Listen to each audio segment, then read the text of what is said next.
These 5 med ball drills will develop real knockout power that transfers to your striking, your clinch, your takedowns, and your submissions. Let's get to it. Good, so drill number 1, we're gonna be using a med ball, single arm throws to transfer into our striking. So I'm gonna load up in my fighting stance, one hand cupping the ball, one hand right behind. I'm gonna load up my waist, turn, and get that strong into the wall. Holding here, rotate my waist, create tension, brace my core, exhale, throw into the wall. Now as we do this, we can add a little bit of footwork to it. So I can draw, and then in, I can step forward, into it, I can step off. Different methods of footwork, forward, drawing back, throwing the shot, angling off, throwing the shot, or angling off this way and throwing the shot. When you're doing this drill, we want everyone to be tight, create tension, load up our leg, brace our position, exhale fully, and make sure everything stays snappy.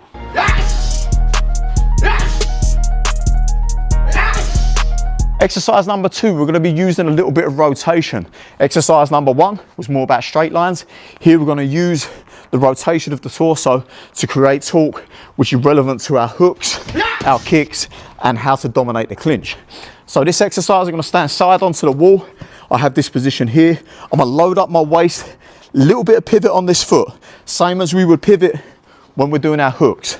Little bit of pivot, preloading this hip, and then using my waist to release it.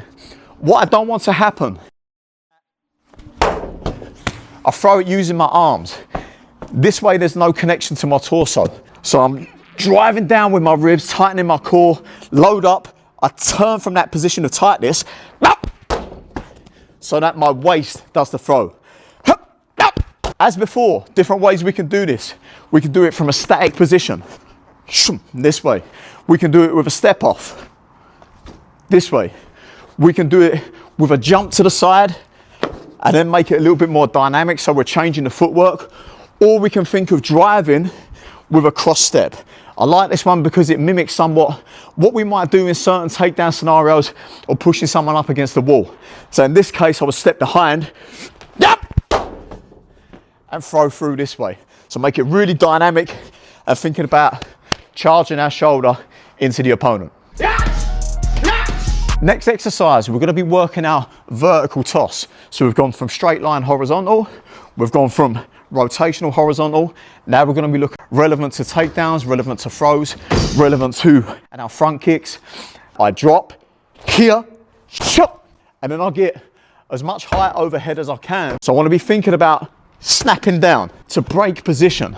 So we're priming that ability of dropping our hips and then exploding up. And I want that explode up not to come from my arm, to come from my hip.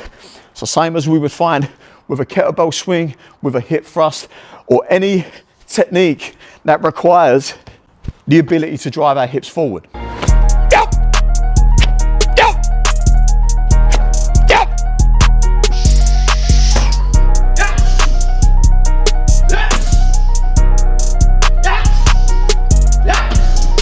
Okay, exercise number 4, still working our vertical lines. This time, we're going down towards the ground. Again, relevant to any time we're throwing, relevant to our takedowns, relevant to our changes of position, changes of height for when we're initiating shots. Now from now, as we do this, I want to get as tall as I can. So I want to again work triple extension through my ankles, my knees and my hips. So I don't want to just pick up from this position but leave my hip behind. Any opportunity I have to get explosive up, I'm going to be working the drive of my hips, which has so much relevance to power generation in combat sports. So whenever I'm preparing for my slam, I want to punch that ball up in the air as high as I can, get up on my toes, extend my knees, extend my hips, and try to create as much length as possible. I'll take a big inhale as I do this. And then as I slam, I want to create tension at the bottom. I don't want everything to just go loose and slack with my knees wobbling all over the place and me having no real base, connection or stance upon release. So as the ball comes down, I want to lock position. So I'm practicing the ability to get strong here, again relevant to any time we're driving forward and trying to take the opponent down.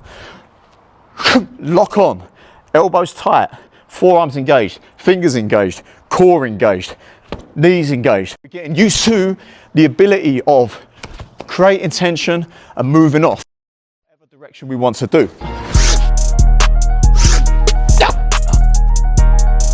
Have a side to side throw.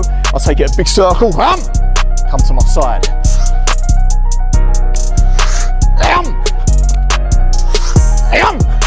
So we're working that rotation, working dropping our weight, driving our hip back. Again, a position you'll find yourself fairly common in a lot of throws and takedowns.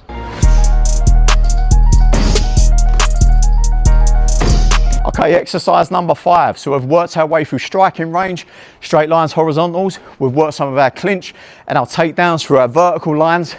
Now we're working on power production with our opponents on the ground and we're standing. So for this one, 2 options. Double arm chest pass. I'm gonna stay in a crouched position, loading up my glutes, keeping my core tight.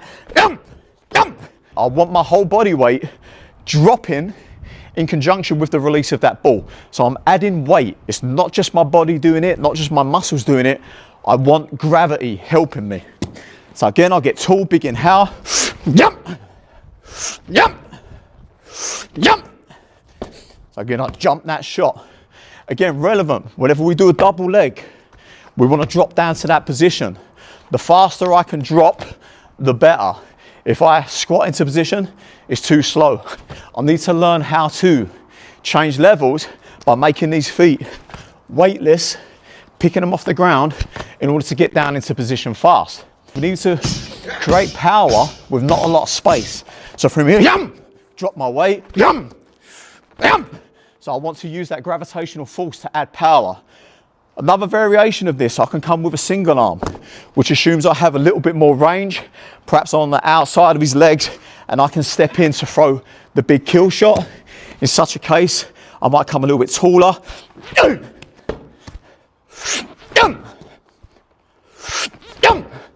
And I might use a little bit more rotation in this one. Again, I want to use the pivoting of my feet to add my gravitational force on it. You see people punching with weights in their hands and stuff. They're training their body to be stiff because they're holding on to that tension. The good thing about the med ball, whenever we do our reps, we're getting used to getting that shot away from us and the power going into the target rather than staying stuck inside our own body. So remember, whenever we're training for speed and power, it's important that we train with that intention in mind. Don't train through fatigue. Don't train too tired. Don't train slow labored reps. We want each one to be quick, dynamic, explosive, and with killer intent so that everything we throw has that knockout intention behind it. If you want to incorporate this style of training into your workouts, check out Hybrid Athlete, link in the bio below.